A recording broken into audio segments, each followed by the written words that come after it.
Assalamualaikum warahmatullahi wabarakatuh. Alhamdulillah, alhamdulillahi rabbil alamin. Assalatu wassalamu ala asrafil anbiya'i wal mursalin, Sayyidina wa maulana Muhammadin. Ashhadu an la ilaha illallah wa ashhadu anna Muhammadar Rasulullah. Allahumma salli ala Sayyidina Muhammad, Muhammadun musyabihil wal ikram, ya wal jalil wal ikram. Subhanal malikul quddus, subhanatil izzati wa azzamati wa haibat, wal qudrat wal sultan wal kamal wal jamal wal kibriyai wal ijabarut, wala ya'budu wala ya'budu abdah. Suhubukum quddus surabuna wa rabbul malaikatihi wa ruhi. Subhanallah walhamdulillah wa la ilaha illallah wallahu akbar. Wa tahirin wal mujahidina amma ba'du ibadallah. Bersyukur kita kepada Allah dengan mengucapkan alhamdulillahi rabbil alamin atas segala rahmat limpahan karunia hidayahnya, serta dengan izinnya juga kita dapat menjalankan amanahnya, beramal dan beribadah zahir batin dunia dan akhirat. Bersalam kita tidak akan pernah kita lupakan. Marilah sama-sama kita sampaikan kepada junjungan kita Nabi Allah, Nabiul Akhir Zaman, Rasulullah Muhammad sallallahu alaihi wasallam. Atasnya kalimahnya kita kalamkan dengan membacakan Allahumma sholli ala Sayyidina Muhammad wa ala alihi Sayyidina Muhammad. Alhamdulillah para jemaah sekalian, bertemu lagi dengan saya Guru Mursyid Syekh Nur Muhammad Buya Irwan Maulana Al-Khalidi Sumatera Barat, dalam naungan Yayasan Islam Hidayatul Mubarakah, dalam makom majelis zikir Ma'rifatullah, tentunya dalam syiar YouTube Buya Pasaman Timur, yang selalu berbagi dan berbagi wawasan dan ilmu pengetahuan dalam rangka meningkatkan iman dan takwa kita kepada Allah Subhanahu wa taala. Maka kita wajib melaksanakan thalabul ilmi, yaitu belajar menuntut ilmu, yang mana sesungguhnya tanpa kita belajar, tanpa kita punya ilmu, tidak ada yang bisa Allah beritahukan kepada kita. Tidak ada Allah beritahukan kepada orang yang tidak menjalankan ilmunya. Makanya hidayah itu ada pada orang-orang yang berilmu kepada Allah. Untuk itu, pada waktu dan kesempatan ini saya akan berbagi sebuah wawasan, yaitu tentang hakikat hayat pada diri kita. Hakikat hayat itu ada tiga, atau dikatakan hidup dan kehidupan. Apa yang dikatakan ada tiga kodrat? Hayat Allah, hayatullah. Mana hayat Allah pada diri kita? Dan bagaimana wujudnya hayatullah itu dalam diri kita? Ini yang dikatakan sifat ruh atau sifat hayat. Memang Allah tidak memiliki ruh, tapi Allah bertajalli pada hayatnya sendiri. Dikatakan sebuah hayat, ada tiga kehidupan atau ruh. Yang pertama ada hayat bagi zahirnya Allah, kita sebut dengan kalam ruha, ya, yang mana ruha ini dia memiliki hayat khusus tersendiri, ya. Yang kedua kodrat Allah bagi diri kita adalah rohani. Nah, ini disebutkan dengan ruhi, ya, disebut dengan ruhi. Ruh hayat daripada kasrohi, yaitu hidup. Yang ketiga ada ruhu. Nah, ini keakuan pada wujud batin. Jadi yang dikatakan hayat daripada ruha, nah ini yang dikatakan disebut dengan arasnya Allah, kekuatan. Ini sifatnya pada jasad, ini dinamakan dengan sifat ruha. Nah, yang kedua dikatakan ruhi. Nah, sifat ruhi bagi Allah ini adalah zatnya. Zat ini disebut dengan rohani. Nah, inilah insan bagi kita. Nah, yang ketiga adalah ruhu. Nah, ruhu ini adalah ruhku, sifatnya sir, ada pada wujud batin. Itu yang dikatakan dengan ruh. Tapi apakah yang diberkodratkan ruh itu? Apakah sama dengan ruh-ruh yang lain? Apakah sama dengan ruh makhluk? Tidak. Ruh yang dimaksud di sini adalah suatu wujud yang menghayatkan terjadinya sebuah hidup. Nah, ini dikatakan dengan sir. Inilah ruhnya, sir. Nah, gitu ya. Kalau ruh pada aras tadi itu yang menggerakkan adalah sirha. Nah, diri sirha ini mana yang sirha? Nah, itu adalah suatu sir, satu rahasia yang ada di dalam nur. Kalau ini jatuhnya ke sirha, ada rahasia di dalam nurnya. Itu sebuah kekuatan, rahasia Allah. Nah, yang kedua ada pada sirhi. Nah, ini pada sifat ruhi. Ruhi itu hayatnya adalah sirhi. Ada itu sir pada hayat, rahasia pada hayat. Bagaimana dengan sir ruhu? Ruhu ini wujud sirnya adalah sirhu atau rahasiaku. Nah, di antara kodrat yang dua tadi yang disebut dengan aras yang ada pada sirha, nah ini kodratnya pada hayat nur. Dan begitu juga dengan sirhi. Nah, sirhi ini dikatakan hayatnya ruhi. Ruhi ini, nah ini juga ada pada zatnya Allah, hayat dari zatnya Allah, ya sir. Kalau hayat dari zatnya Allah adalah sir, makanya dikatakan sirhi. Nah, yang ketiga adalah sirhu, ini dari ruhu. Nah, asalnya ruh dari ruhu itu, ruhku itu adalah siri. Nah, mana sirinya tadi? Ini yang akan menjadi hayat total dari semua ketiga-tiganya ini yang disebut dengan kodrat Rabbani, ya. Ini yang dikatakan Rabbani atau yang menguasaiku, nah, kekuasaanku. Kalau Allah katakan Rabbani, nah kita disebut dengan kekuasaanku. Ini kalau kita sudah bisa mengerti. Kekuasaan inilah yang harus berkuasa di diri kita. Hayat Allah yang tiga ini, inilah yang menghidupkan, yang menguasai. Nah, itu yang dikatakan Rabbinas, ya, Rabbinas.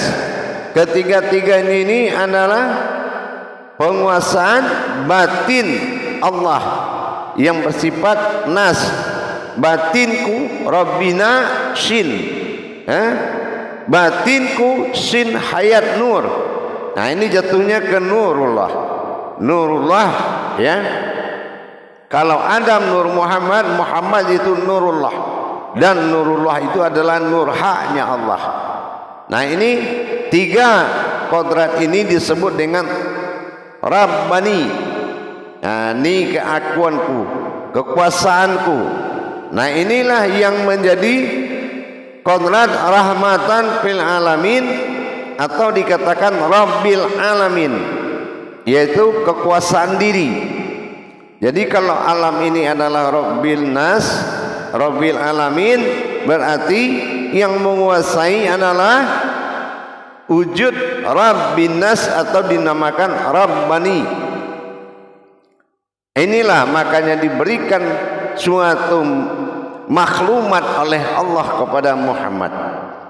Kalau tidak kenamu Muhammad, tidak kujadikan semuanya, itu yang dikatakan Muhammad itu adalah qadrat Allah yang wujud. Ya, qadrat Allah yang maujud. Itu adalah manusia. Qadratnya yaitu nasun. Ya, manusia itu qadratnya adalah batin. Jadi batin Allah inilah yang menguasai. Nah si penguasa ini kalau dia kembali kepada Allah dengan wujudnya, kembali kepada wujud asal jadinya, inilah yang dikatakan sifat keakuannya, sifat wujud pada keakuannya tadi. Maka kita lihat, Qul a'udzu birabbin nas. Nah gitu ya, karena ini adalah Rabb dari hayat Allah. Nanti ada kalam yaitu Rabbinas. Nah, Rabbi nas. Jadi yang penguasa itu adalah batin Allah yang hayat. Rabbinas. Siapa Rabbinas ini? Dari dua kodrat tadi, inilah kodrat aftar pada alif sir, maujud pada sifat am. Ini namanya penguasa. Nah yang kedua, siapa lagi yang menguasai penguasa tersebut? Ini adalah dikatakan dengan batinku, bi, ya, ba alif. Nah batin Tuhan, bi ilah, yang menguasai, yang berkuasa tadi. Nah jadi kalau kita sudah bisa memahami itu, sebetulnya semua lari kepada himpunan kita, Rabbinas. Nah Rabbi nas. Nah artinya kalau dalam amaliyah kita dengar man rabbuka, nah sudah dijawab Qul a'udzu birabbin nas. Katakanlah atau saksikanlah bahwasan akulah yang menguasai semuanya.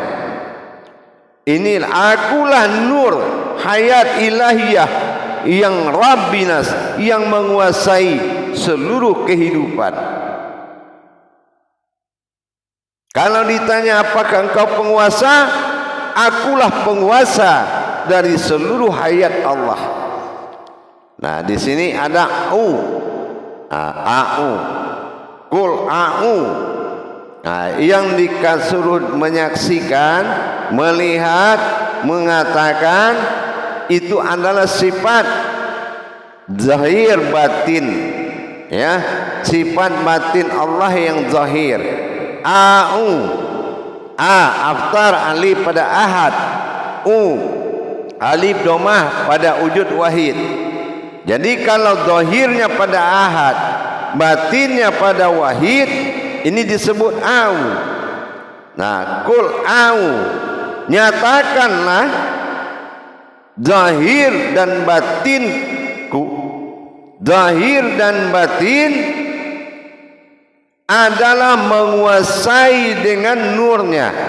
Nah, jadi nur ilahiyah atau nur diri ini adalah nur dari batin ilahiyah, batin ilahnya Allah.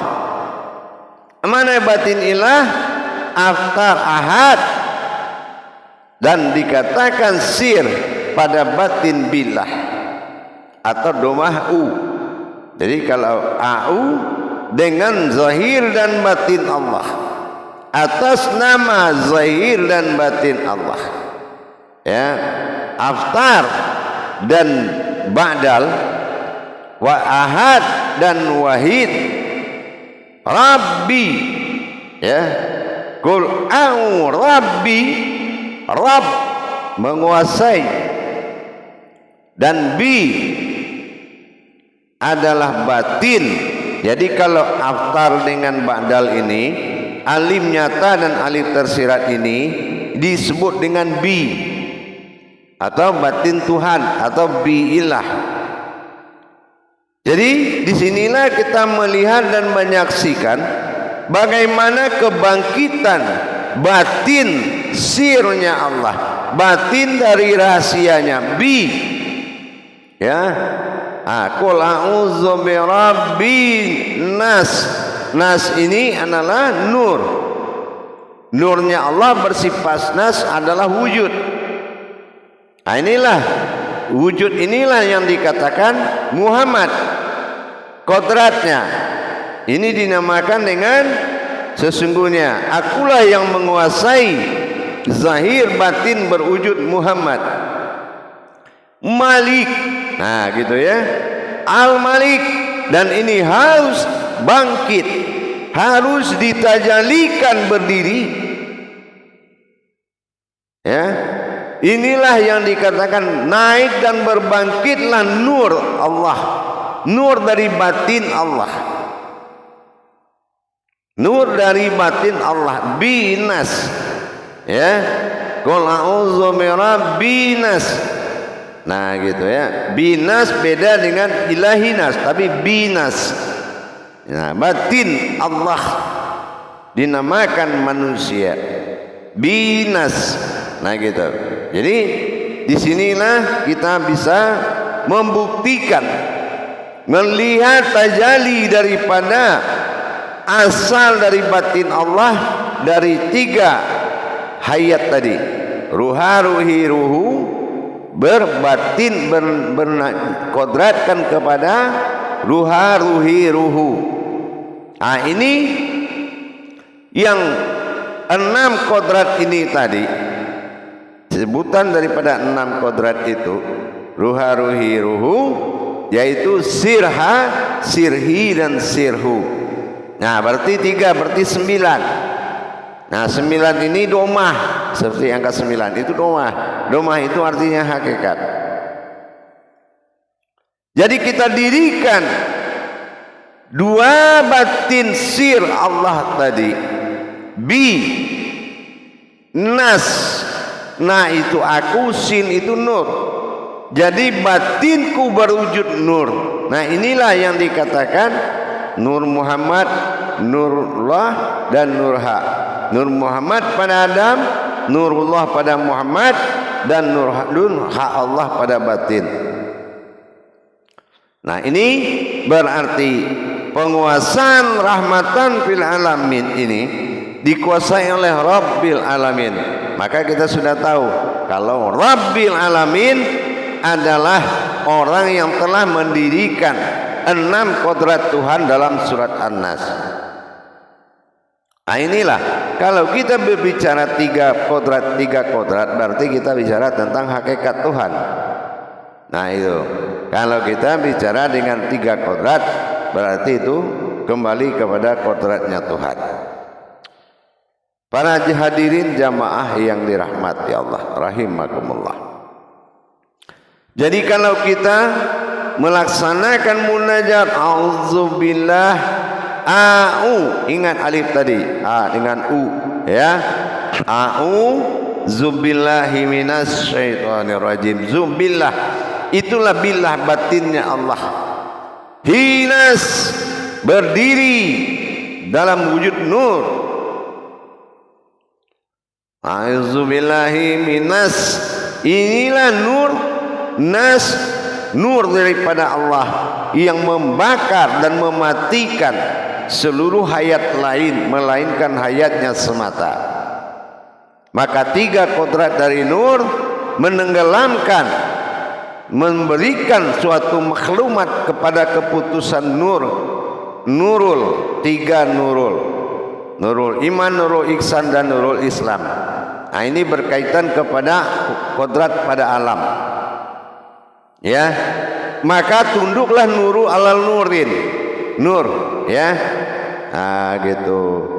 Jadi kalau kita sudah bisa mendirikan kodrat tersebut, maka nurul pada alam akan tunduk kepada nur ala nur. Ya, nur ala nur. Nah, di dalam nur ala nur tadilah yang dikatakan 3 kodrat yang menjadi hayatnya Allah disebut dengan Rabbi atau ruhani. Nah, ruhani atau ruhku. Nah, ruhku inilah sebagai Rabbnya Allah di muka bumi ini. Jadi dengan demikian semakin hari semakin pemahaman kita semakin bagus. Kenapa? Kalau memang suatu kajian itu berdasarkan sebuah tajalli, kebenarannya itu di atas semua yang benar.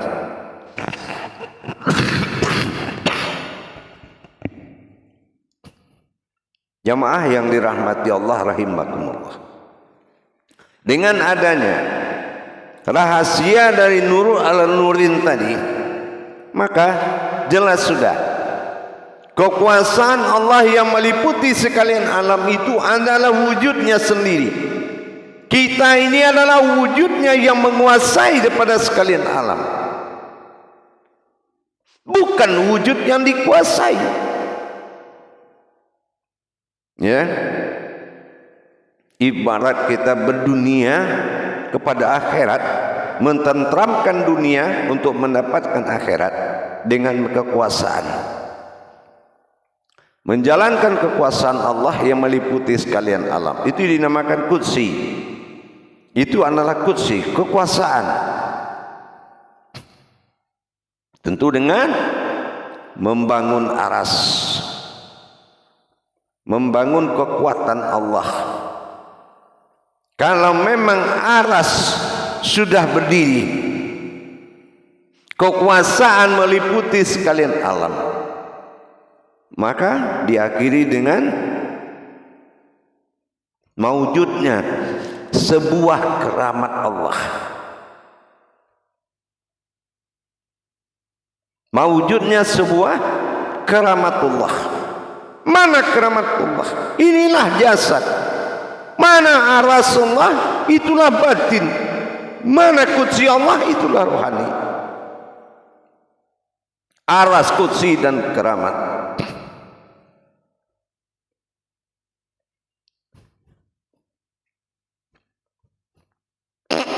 Jelas sekali. Tidak ada lagi sebuah keraguan-raguan bagi kita,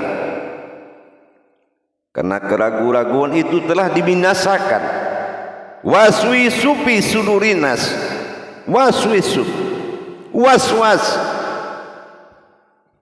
nurul sudah dikalahkan oleh nurullah, nur Muhammad, dan nur Allah. Jadi dengan itu kita sudah menyatakan kekuasaan. Diri fitrah ini sudah hadir, sudah didirikan. Malikin nas, untuk memimpin segala kehidupan. Ilahinas, ini hakikatnya. Ilahinas, yaitu Tuhan yang menguasai sekalian alam, bukan manusia tetapi sekalian alam. Tetapi dalam ilahinas tadi sudah ada derajat ilahinas. Sesungguhnya aku Tuhan ilahinasin, yang hayat, yang hidup. Ini diwasilahkan kepada ahyan karajiyah dan ahyan sabitah. Disinilah letak kekuasaan dan kesempurnaan. Makanya diakhiri dengan 30 juz dengan surat An-Nas. Sesungguhnya manusia itu adalah batinku. An-Nas. Ini seperti yang pernah kita bahas sebelumnya. Jadi dengan demikian, hayat Allah ini sangat luas. Hayat Allah adalah keputusan dari af'al dan fi'ilnya, gerak dan yang menggerakkan. Wujud dan wujudnya sudah diisi oleh hayatnya Allah. Ini menjadi pegangan mutlak bagi kita, adalah diri yang berwujud. Apa dikatakan diri yang berwujud? Diri yang berasal dari sebuah wujud. Dikatakan wujud, ada kodrat, ada yang berupa dan ada yang berwujud. Dengan demikian, kesadaran siapa kita ini semakin tinggi di dalam diri kita. Jadi jangan lagi kita diatur oleh keduniaan, dibelenggu oleh dunia, terbelenggu dalam syariat. Gua khirah, bebaskan dan lepaskan dirimu dari tekanan dunia, dari tekanan nafsu, dari tekanan hawa dirimu. Berdirilah kepada kodrat sebuah wujud. Berdirilah pada wujudnya Allah. Insya Allah apa yang kita inginkan di dunia ini akan tercapai. Kenapa? Karena kita sudah memimpin ma'ul hayat. Kita sudah memimpin hayat hidup ini. Kita sudah memimpin kehidupan ini. Manusia wujudnya Allah. Pertahankan, jangan kamu turun jadi makhluk melata di bumi ini. Karena tidak Allah mengatakan satu zarah pun di dirimu itu ada kepemilikan bapakmu, ada kepemilikan nenek moyangmu, ada kepemilikan siapapun. Tidak ada, melainkan milikku semata. Dan ini harus kita mubinkan di dunia ini, kita nyatakan di dunia ini.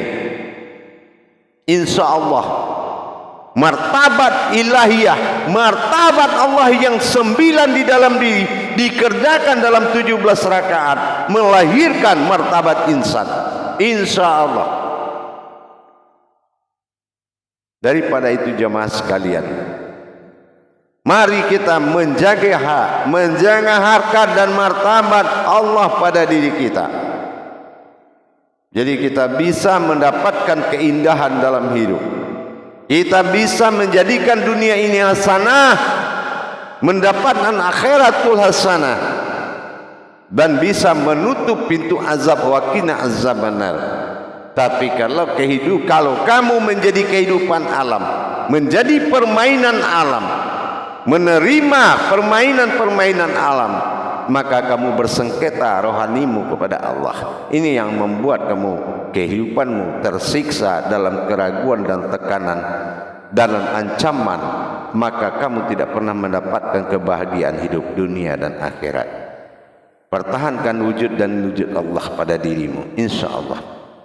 Alhamdulillah, mudah-mudahan bisa dipahami dan bisa sama-sama kita jaga harkat dan martabat Allah pada diri kita dengan menjaga marwahnya, mawujudnya adalah hayatnya Allah. Akhirul kalam, wabillahi taufiq wal hidayah. Assalamualaikum warahmatullahi wabarakatuh.